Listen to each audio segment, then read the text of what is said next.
This video looks at closed time-like curves within the ring singularity region of the Kerr space-time and the causality violating consequences of their existence. It begins by finding a viable tangent vector from which a closed time-like curve can be derived, and then shows how this curve allows travel into the past. This is the third video in this series on causality and time-like curves and closed time-like curves. So let's make a start. All right, coming back to the first video, we had our stationary observer standing still for 4 seconds, not spatially moving, but still moving in time, as a Minkowski space-time diagram shows here. Its floor velocity is its position vector after 4 seconds is 4c000, and its floor velocity is c000 c times e to the basis t. So that's its floor velocity. We've scaled the time axis by a factor of c, hence the c is appearing here. Now, they can travel into their future. This observer here can travel into his or her future because they are following a time-like curve. So if we let the vector t represent a time-like vector field facing in the direction of increasing time up the page, okay, in Minkowski space-time there's this global vector field everywhere defined. Flat space, you can do that. And so our time-like vector field points up the page in the direction of increasing time. And so we might as well use the basis vector ET for that, because that is what orientates this space-time, points in the direction of increasing time. And as I said before, we've scaled it by a factor of c. So we've got for t, c times the basis vector ET. And as we've seen, our floor velocity written out in basis vector form is c times e, the subscript t. Okay, so we have u dot t, so we're going to do the contraction, the inner product of the floor velocity u with the time orientating vector t, using the metric to contract it. So cet dot cet is e dot et dot et times c squared. It's eta tt in the Minkowski metric. The time component eta tt is -1, so we have eta tt times c squared is minus c squared. This is less than 0. That's allowable. So this curve, this path here, this world line is a time-like one. The basis vectors are time-like, and so the curve itself, to which the basis vectors are tangent, is also time-like. Now, so that's allowed. We expect that. The observer stood still for 4 seconds, and here's their location in space-time at the 4-second mark. Perfectly acceptable. However, to travel into their past, they would have to have a floor velocity pointing in the opposite direction, minus ce dot t. If we then contract that, or take the inner product, dot product, scalar product, u dot t, in this case we have minus cet dot cet is minus et dot et times c squared, minus eta tt c squared. Well, eta tt is -1, minus and minus plus. We end up with this u dot t being plus c squared, which is space-like. This is not time-like, and so that's not possible. In Minkowski space-time, travel into the past is not possible. It is impossible. It just cannot happen. All right. All particles must follow a causal curve. That has to be time-like. For massless particles, it is light-like or null, but none of them can travel on a space-like path. That violates causality. Now, there are closed time-like curves in the Kerr geometry we saw in the previous video to this, which is the second in this series. And just remind you of the structure of the Kerr rotating black hole. We have the stationary limit surface on the out here in the RS+, that's the outermost stationary limit surface, then the ergosphere. Then we have the outermost event horizon. Inside again, we have the green one is the innermost event horizon. Within that, the blue region there is the innermost stationary limit surface, and then the red dotted ring here is the ring singularity.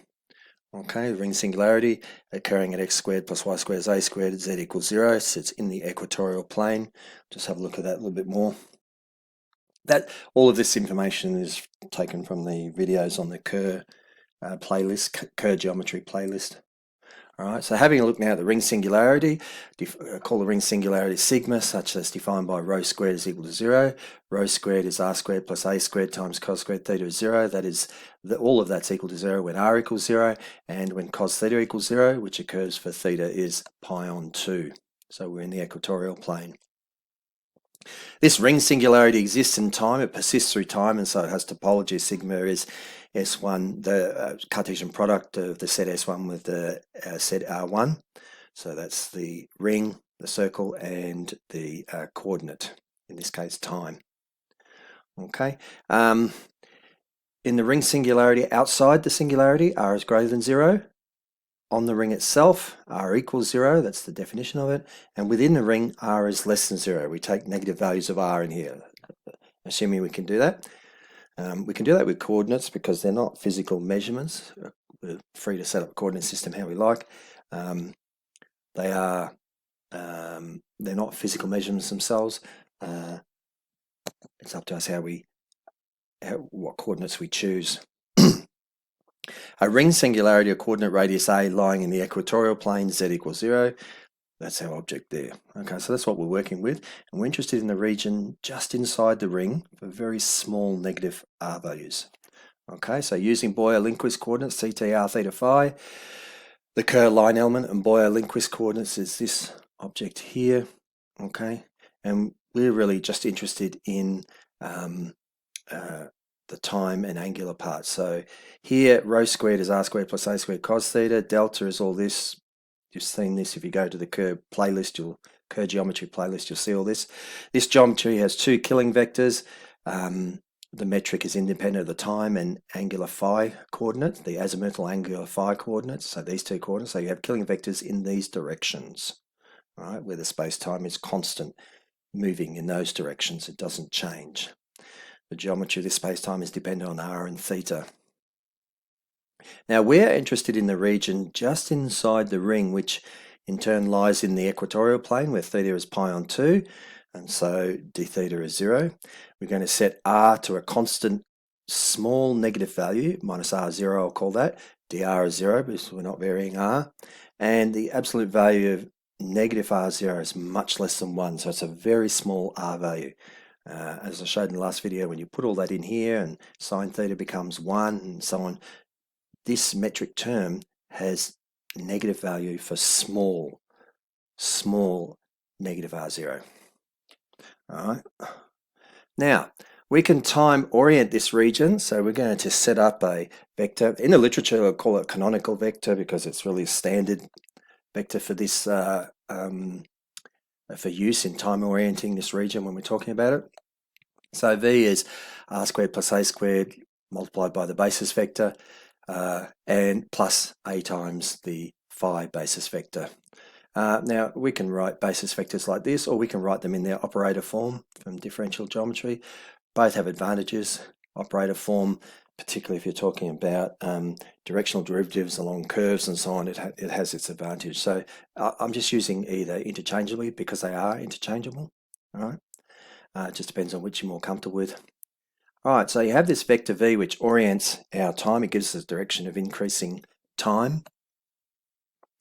And the red lines are the integral curves to the tangent vector field v. So you've got some curves there to which this vector v is tangent. So if you anti-differentiated backward or integrated, you'd come back to the curve, hence the name integral curve. Okay, there's a curve to which this is the derivative of and therefore is tangent to. Okay, it is these curves we wish to find, so long as they're time-like, but I'll get into all that shortly.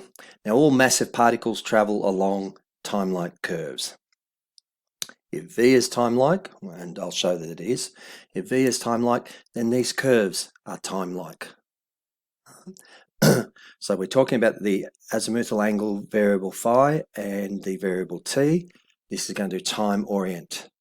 Now I'm going to show that this vector v, tangent vector v, is time-like, and so the curve to which it's tangent is also time-like. And that's important because massive particles with mass, subatomic particle or an observer in a spaceship, all the massive particles, they travel along time-like curves. Very important that.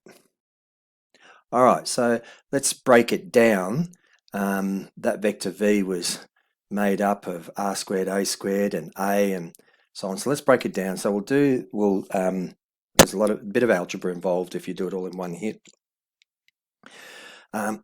Let's contract the vector v with the basis vector in the time direction. Okay, so the inner product of v and dt, contracted under the metric g mu nu, okay, which is the Kerr metric. Okay, and when we do that, and this result here is going to apply not just for the area within the ring singularity, but also beyond that, but the sign of it can change. Our focus this video in the end will be on the region within the ring. So when I get to that point, I'll point that out and show you when we put in negative r what happens. Okay, so v dot et, v, okay, so we're dotting the v with the dt here, dt there, dt there. When we worked it out, this is gtt, this is g phi t, okay. This gives us this object times that one. There's a -1 out front, gtt, but I've multiplied through, so this becomes -1, this becomes plus, okay. And at the moment, this applies not just within the ring singularity, but just inside the stationary limit surfaces, entirely within the Kerr geometry itself, within all the across the entire from the outermost infinite redshift surface or stationary limit surface all the way into the center. However, this dot product will have different signs for different regions. And there's a great book by Barret O'Neill, sorry, and he gets into this and gives some labels: block 1, block 2, block 3. I'll promote the book just at the very end, but for the moment, let's just carry on now and we'll perform the algebra. So here we go, like this.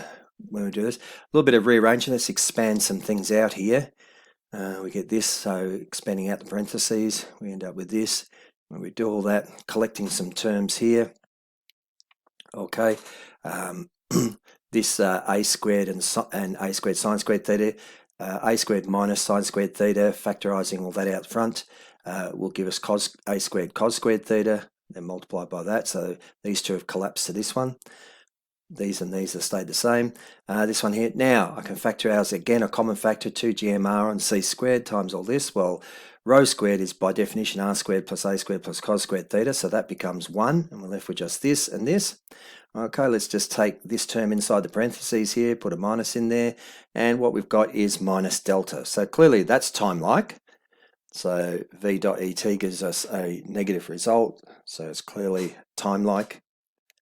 Let's have a look at the next one. Now we've got the angular phi basis direction, so v dot, the inner product of v with the angular phi basis vector, e phi. Again, dotting with d phi, gt phi, g phi phi, so they come in here. We're going to get a little bit more algebra with this.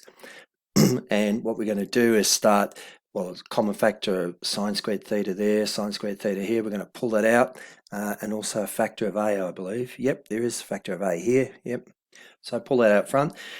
Then we're going to start doing a similar thing to we did before. Let's multiply this out, expand it out. We've still got r squared plus a squared in the middle. We've got this n term here, and we're looking to do a similar thing. We'll grab this one here, this term here, pull it out front. This one here, so we've got a squared here, a squared becomes this a squared here, a squared sine squared theta becomes this one down here, and again we'll call that cos squared theta. So we've gone now from 1, 2, 3, 4, 5 terms in there, and we brought it down to 4. Okay, looking again for some common, we'll take our common factor of 2gm r on c squared rho squared to give us this. Now again, this is the definition of rho squared, r squared plus a squared cos squared theta is rho squared, so that's going to cancel out. That's good. Rho squared, they cancel. And then we're left with this object, which is we recognize as delta from earlier, times a squared, sine squared theta. Okay, now all of this is positive unless you've got rotation in negative direction, so A is negative. A is the angular momentum per unit mass. But assuming that you're rotating in the positive conventional direction, this whole expression here is positive. Okay, so that's space-like. Okay, previous result was time-like. All right, so we have the inner product V with the time basis vector is a negative result. The inner product of the vector V with d phi, the angular basis vector, is a positive result. We need to check now that for this to be viable, we wanted to use this vector V to orient our space-time. So we need to know that it is time-like, and so that the curves to which it is tangent, the integral curves, are also time-like. So V dot V gives us this object here. Let's contract this. Well, we can use our past result. So V dt is this result here. V d phi is that result there. So we put those in. Okay, when we do that, we get minus delta times rho squared here. Minus delta rho squared. Clearly a negative quantity because delta is positive. Rho squared is clearly positive. And so the vector V we use to orient the time direction on our manifold, time orient our space-time in that region. We're particularly interested in that region within the ring, which I'll get to shortly. This gives us a negative result. This works all across the entire, within the Kerr geometry, from the outermost stationary limit surface inwards. This value is negative everywhere there. All right. Now, from our first result, we can see that V is future pointing, because we set it up to show future direction with time orient our manifold, so future pointing. And from our last result, so from our first result, it's future pointing, this one here. And from our last result, it's clear that it is time-like, which means that its integral curves to which it is tangent are also time-like. Because if we're going to talk about an object with mass moving in space-time, it can only go on a time-like curve. So any tangent vectors must be time-like. Any tangent vectors representing the forward velocity of that motion must be time-like. Okay, so that's all right, we're happy with that. What we want to know about, are there curves, time-like curves, that violate our notions of causality? We've already seen in the last video, there is closed time-like curves that violate our sense of our notions of causality. Okay, because an object can travel into its own past because the time-like curve is closed. Are there others? All right, so let's have a look at another one. All right, so let's use the following tangent vector to the integral curves of this region of space-time. So let's say we're going to take now our tangent vector to be minus dt minus b d phi, so forward velocity of some object. Okay. And we're going to do that because if you remember, we're going to have r fixed and theta fixed, and we're only going to allow motion in the time and phi directions. Okay, in the last video, we only allowed motion in the phi direction. Now here, I've chosen this one. If I choose plus b, I'll get a different result because it ends up moving into the future, but I'm going to show all that. So we've got some undefined constant b, and we'll determine it to some degree. I'll set some limits on it, but I'm just going to offer this vector up as one that works and then show you why it works. So we need to check that the vector contracted with itself is time-like. Okay, this is the tangent vector, which could be the forward velocity of the particle. We need to check that that is time-like, because if we're going to say it's a massive object, an object with mass, particle or observer in a spaceship, it's got to move along a time-like curve. Okay, so let's take the inner product. Let's contract the tangent vector with itself under the metric, under the Kerr metric, so we get this object here with that. So expanding all that out. Okay, this gives us a dt dt. It's a basis vector dotted with itself, so we get gtt. All right. Two of these, so I put 2b gt phi. This one b squared d phi d phi. Now, in the region where r is less than 0, this last term is negative. G phi phi is negative. Now this is within the ring singularity. Sorry, I'm sort of jumping backwards and forwards a little bit. On the last couple of slides, I did a general result for the entire region inside the Kerr metric, inside the Kerr black hole. Now I'm just for this result here, I just want to point out that within the ring singularity, where we're taking R negative, that's a negative quantity, that's a negative quantity. This becomes positive, all right?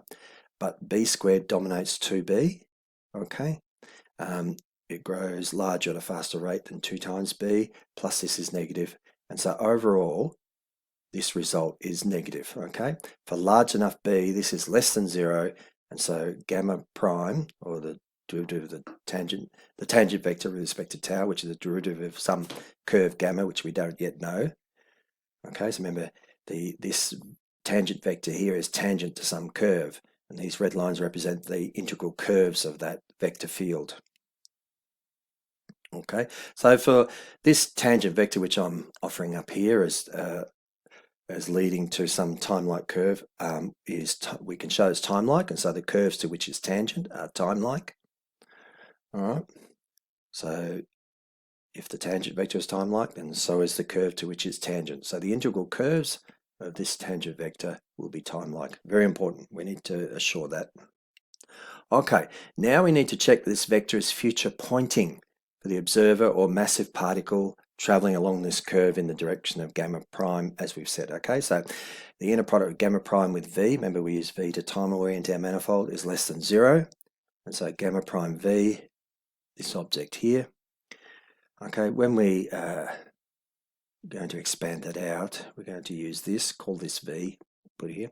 We're going to have minus dt V plus minus B d phi V, this inner product plus this inner product.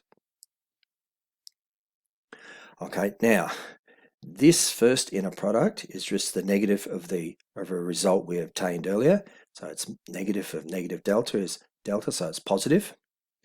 Okay, and this one here, this inner product is just minus B, the scalar B. Remember, B was a scalar times this product, which we've already worked out, and this is negative. Okay, so the inner product of the tangent vector with our time orientation vector V is then putting these two results together as delta minus B delta A. Factor out the common delta factor. We have 1 minus BA sine squared theta in the parentheses. Now, let's go back and concern ourselves only now with the region just inside the ring singularity, where R is slightly negative. So in the region R less than 0, mod the absolute value of negative R0 is much less than 1, so very small just inside the ring.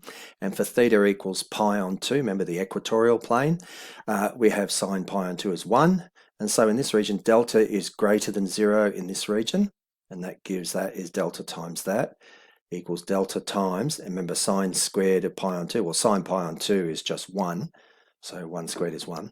So we're left with delta times 1 minus BA. Remember delta is a positive quantity, so we're just left with this factor here, 1 minus BA. This quantity is negative. This quantity here is negative, so it's future pointing for 1 minus BA, 1 minus B times A is less than 0. So that implies that B is greater than 1 on A. All right, so B is greater than 1 on A. All right, if B is greater than 1 on A, this becomes negative. So we have our tangent vector, gamma prime, parameterized as a function of the proper time tau. Okay, so we've got an observer using their wristwatch to measure their time, which is their proper time, and their tangent vector or fall velocity is minus dt minus b times d phi, and with r equals minus r0, theta is pi on 2. This suggests an integral curve, so integrating backwards, of this form here. See tau 0, some initial time, could be 0, it may be some other value, it's up to you what you want, minus tau, okay, this is what it's suggesting, minus r0, pi on 2, phi 0, some initial value of angle, may be 0, may not be, minus b times tau. Now, if I started with plus b here, this would be plus here, and I may get a different result here. writing that in terms of the basis vectors, et, er, e theta, e phi, this is what it looks like. Again, phi 0, some initial value, it could be 0. C tau 0, that some initial value could be 0.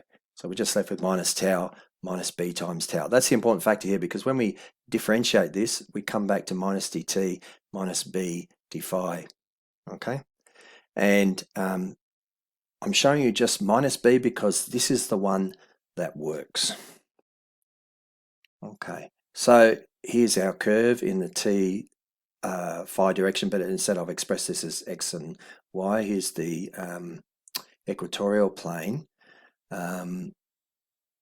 but we're going positive direction in time up, okay, and negative in the past down this way, because we have two variables, the angular one, so we're traveling in circles, and we're rising or falling according to whether we're going in the past or the future. Now, as the observer or massive particle travels into its own future, so tau here, tau, and here is increasing. They are traveling in their own future. They've entered this curve, all right, and they are now traveling this closed curve, okay, but they're also moving in time, so hence the spiral shape, helix shape, okay, constant radius. Remember, R0 is fixed, constant radius. Theta pi on 2 is fixed, although it's hard to see it in the diagram here because it's all happening in the equatorial plane where x and y are, but I have to include the time as well because we're moving in time. Now, as tau grows, tau is positive, it grows, this time component becomes increasingly negative. All right. So as a massive particle or observer travels into their own future, tau is plus increasing. That is its own proper time, tau increases. The Boyer-Lindquist time component decreases, this whole thing here, and becomes ever more negative. All right. That means the observer or particle could travel to any event in the past. Okay, because this time component here overall decreases and becomes more and more negative. I mean, just take tau 0, the initial time is 0. Okay, you set your clock going, you've got minus tau. As it grows, this whole time component becomes more and more negative. You are moving towards the past. Okay, this observer is traveling into the past. This massive particle is traveling into the past. Okay, and we're also going in the negative phi direction, so the tangent vectors are pointing this way and they're going clockwise and moving into the past. Now, this all occurs within the ring singularity, and that's behind two event horizons. So what use is that to us? I mean, we can't observe what goes on behind two event horizons. That's not much help. There may be a way of getting past this limitation. I mean, could you imagine, for instance, if you put a spaceship with a supercomputer in there and you sent this thing around doing, I mean, it could travel for quite some time. All right, I won't get into that, I'll leave that. All right, now, the event horizons in the Kerr geometry, just to remind you that, they occur when GRR contravariant there in the upper components there is equal to 0, so that's delta on rho squared, which means that delta is equal to that is equal to 0. When you take those roots of that quadratic there, the roots of this equation are given by this, minus a squared. Now we can rewrite a squared, the angular momentum per unit of mass squared, in terms of a dimensionless spin parameter, a star, times gm on c squared. So a is just a star times gm on c squared. A squared is all of that squared. Okay.